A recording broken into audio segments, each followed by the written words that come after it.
How many of us know that when Jesus did something, it was almost like a threefold?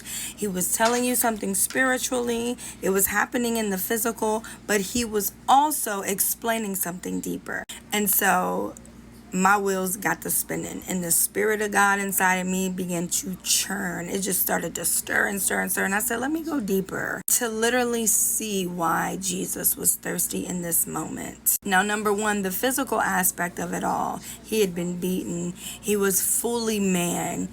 Men get thirsty, especially when he was carrying the cross. He was in excruciating pain.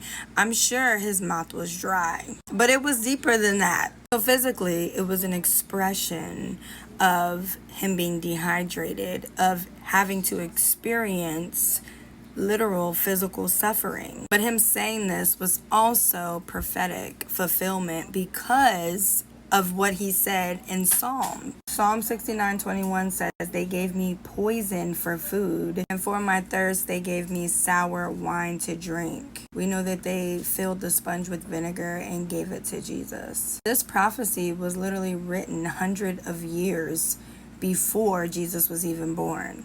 But that even made me think even deeper. Let's go a little deeper. Remember the Samaritan woman at the well? John 4:13 through 14, he explains that whoever drinks from him will never thirst again. So he was literally offering living water. But then you think, God offering living water, how could he thirst? Why would the one who would be thirsty? His thirst on the cross literally reflected spiritual dryness he experienced while taking on the world's separation from God. Because at that moment, Jesus experienced what it felt like to be separated from God.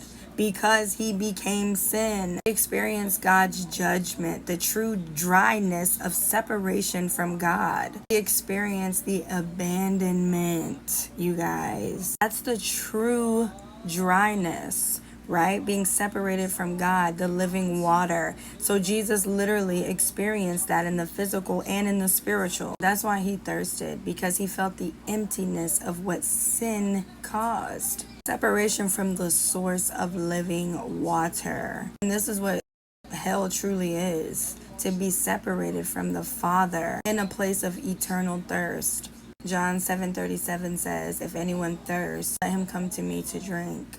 And it gets me every time, everything that Jesus had to endure on that cross, because we can't even imagine. We be feeling like God is distant when we can't hear him for a season, or we're going through things